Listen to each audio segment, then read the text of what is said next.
The purpose of elections is to advance democratization and encourage political liberalization.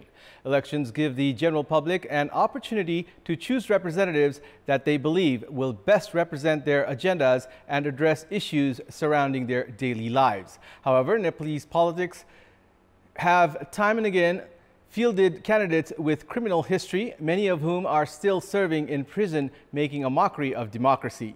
Good morning, I'm Abheudaya Shrestha, and these are the headlines of the hour. Parties recommend candidates with criminal history for the upcoming polls. Scuffles reported between leaders and cadres of Nepali Congress in Madhya province due to disagreements over candidate recommendations. Along with COVID-19 and dengue, risks of Kala-Azar and scrub typhus loom in the country. Government indifferent towards curbing the risks. U.S. Defense Secretary Lloyd Austin says Ukrainian forces were having some success in their efforts to retake parts of Kharkiv and Kherson. And Norway's Kasper Ruud storms into the U.S. Open finals, defeating Russia's Karen Khachanov in 4 sets. Continues his bid to win a first major title and the world #1 ranking. Nepal's politics has regularly been tainted with the presence and influence of individuals that have criminal history. Often during elections, political parties tend to field such individuals for a range of their own interests, which has made a mockery of democracy and the rule of law. Nepali Congress, that leads the ruling alliance, has recommended Mohammad Aftab Alam as its candidate for Rohtak 2. It may be recalled that Alam is notoriously popular for his involvement in the 2008 April bomb blast in Rohtak and the subsequent murder of the injured. The former minister is currently in Nakhu jail. Nepali Congress has recommended another such candidate, former Minister Bijay Kumar Gachadar, for Sunsari 3, despite him facing corruption charges and being linked to the infamous Lalita Niwas land scam. The case is currently under consideration at the special court.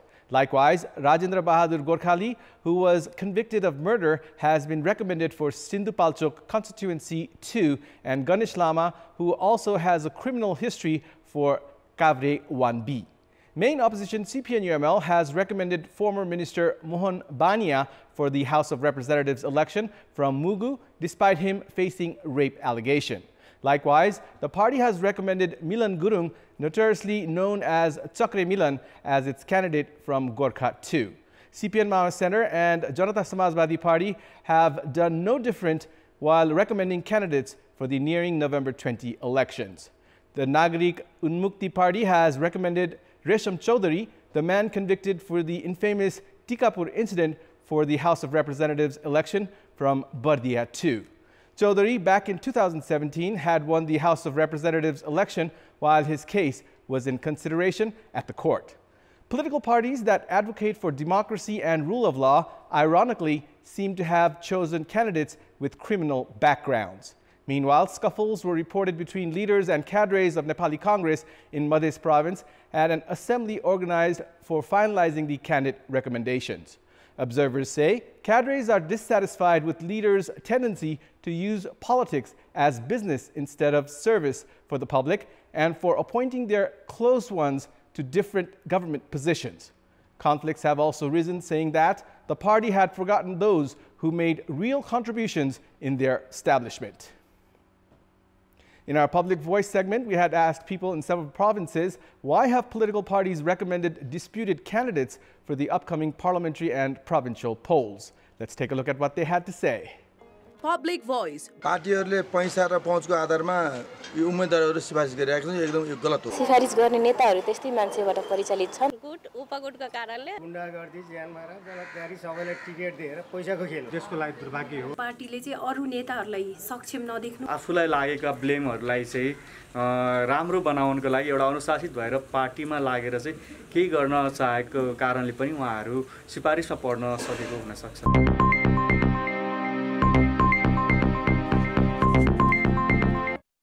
Have said that there has been increase in dengue patients lately. Along with that, they have also said that cases of Kala-Azar and scrub typhus and malaria have also been witnessed. According to the Epidemiology and Disease Control Division, by 1st of August, Nepal recorded 584 cases of scrub typhus, 30 cases of Kala-Azar, and 75 cases of malaria. Along with that, 45 cases of Japanese encephalitis have been witnessed this season, with 3 deaths recorded. Likewise, 5,822 cases of dengue have been recorded in the country, with 4 deaths so far.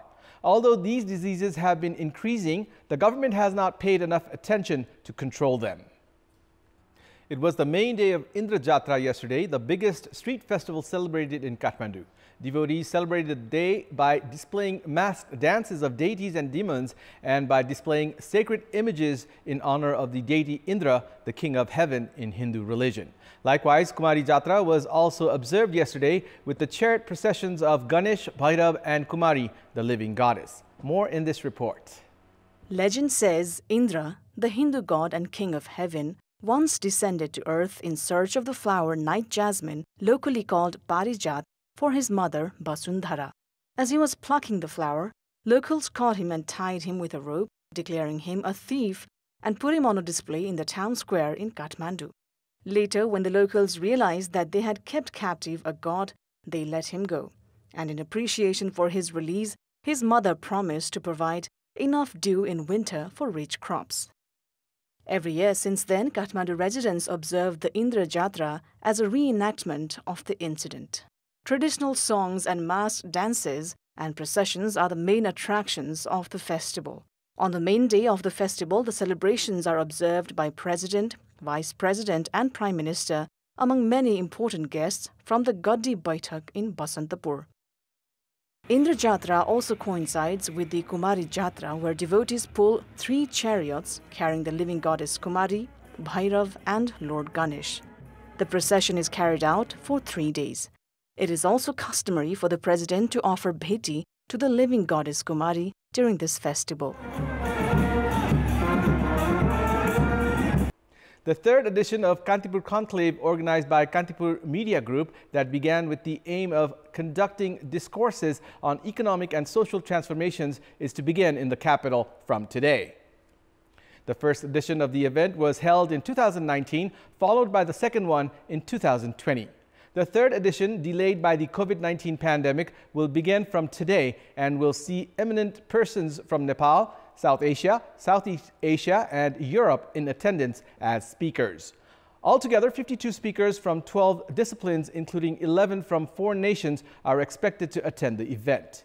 Prime Minister Sherbahadur Deuba is scheduled to inaugurate the event, while the first day will also be attended by former Election Commissioner Bhojraj Pokhrel and former National Security Advisor for India Shiv Shankar Menon.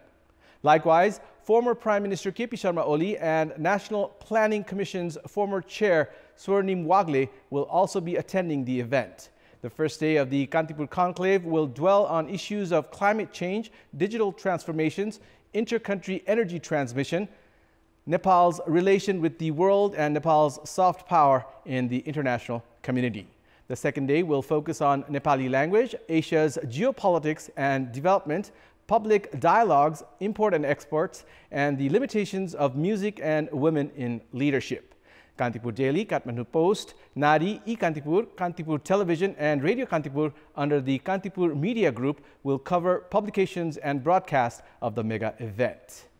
And it's time now for our segment Public Pulse, where you text us with your opinion. Public Pulse. Here's the question: what should be done to facilitate foreign direct investments?